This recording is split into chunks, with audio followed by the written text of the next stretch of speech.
After the huge success of Sonic Adventure 1, I still don't know how that actually happened. You better be sure Sega jumped on that shit to make a second game. Is this just a quick cash-in before people forget about the Sonic Adventure hype? Or is this actually a proper sequel?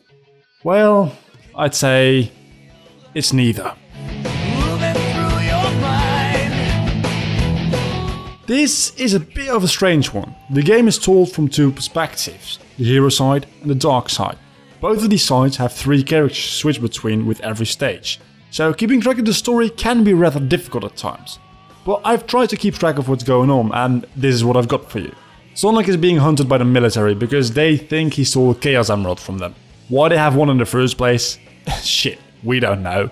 But of course it's not Sonic that stole the emerald, it's Shadow. A science project that was supposed to be the ultimate life form, which happens to be a hedgehog, which looks just like Sonic. Weird. I mean, they have similarities, but I can't see how anybody would mistake Shadow for being Sonic, to be honest. Anyhow, it turns out Dr. Eggman released Shadow after finding him in some secret place or some shit, and well, they want to collect the Chaos Emeralds to power a huge spaceship laser thing, which is definitely not a Death Star. As you might expect, Sonic and friends go after them to stop them. All the while, there's some rivalry building between Sonic and Shadow, because they both think the other one is a fake. You see, that would have worked a lot better if Shadow turned out to be a Sonic clone or something. Which, as a kid, I just kind of assumed that he was.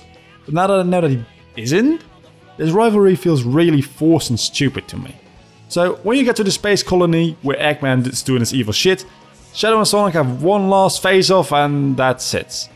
Would you be surprised if I told you, after this lame-ass ending, which isn't an end to the story at all, there's also a final chapter to the game which you unlock by playing both campaigns? In this, all the 6 characters team up to stop what the evil people decided to do because they don't want to blow up the planets anymore or some shit.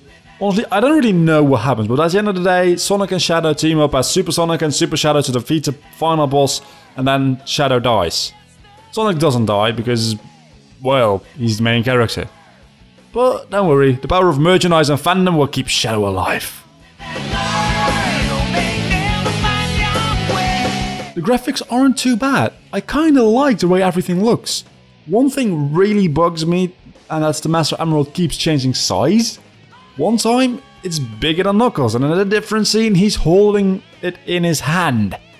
What the actual fuck?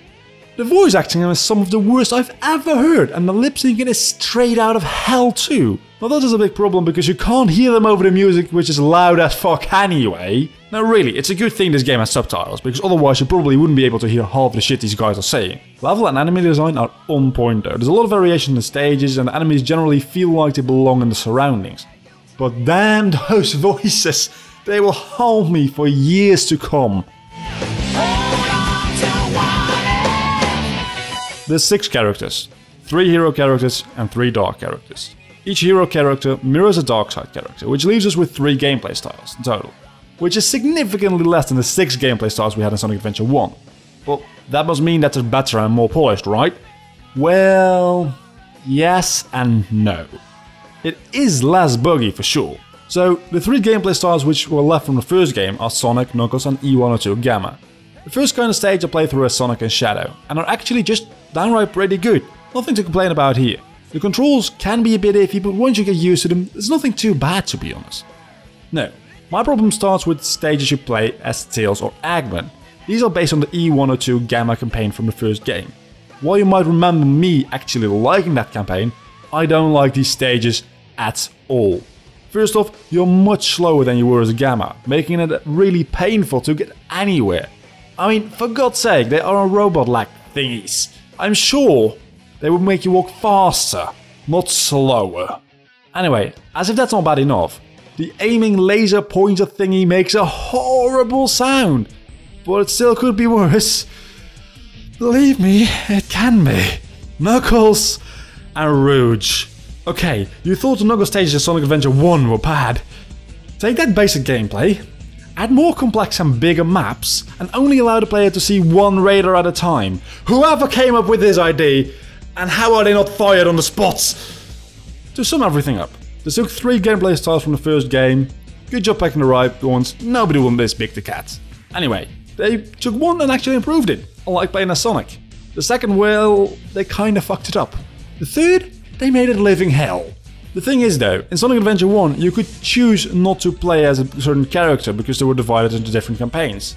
In this game you just get thrown into a certain stage as a certain character and you can't move on to a good stage unless you complete this shitty Knuckles stage. Anyway, after completing both the Hero and the Dark story, you get one final story where everybody teams up on one final stage. This is both amazing and incredibly hard.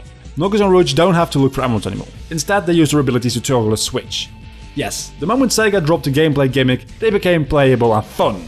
Then Eggman and Tails are pretty much the same, shooting shit, and Sonic finishes the stage by being an awesome hedgehog like he is. The thing about this stage though, it's long. I mean, very long. Getting game over will send you back to the beginning of the stage, as the first character. You're on the last bit of the stage as Sonic. Oh, I'm sorry, let me send you back all the way to the beginning of the entire stage. Which, for the record, I don't think that's bad. I think the stage is very well designed and having some difficulty in the final stage is very nice. The gameplay flows really well for all of the characters here, and I really think this is definitely where the game shines. Anyway, after that you get 2 boss fights and that's the game. Is this game as good as everybody makes it out to be? Hell no. Is this game actually bad? No, I wouldn't say so. But there's huge problems with the game design. I must admit, before playing, I remember this game being way worse. Aside from the design being all over the fucking place and just generally bad, the game plays nicely. I didn't fall through any flaws or have any gameplay problems at all really. I would still say this game is overrated as fuck.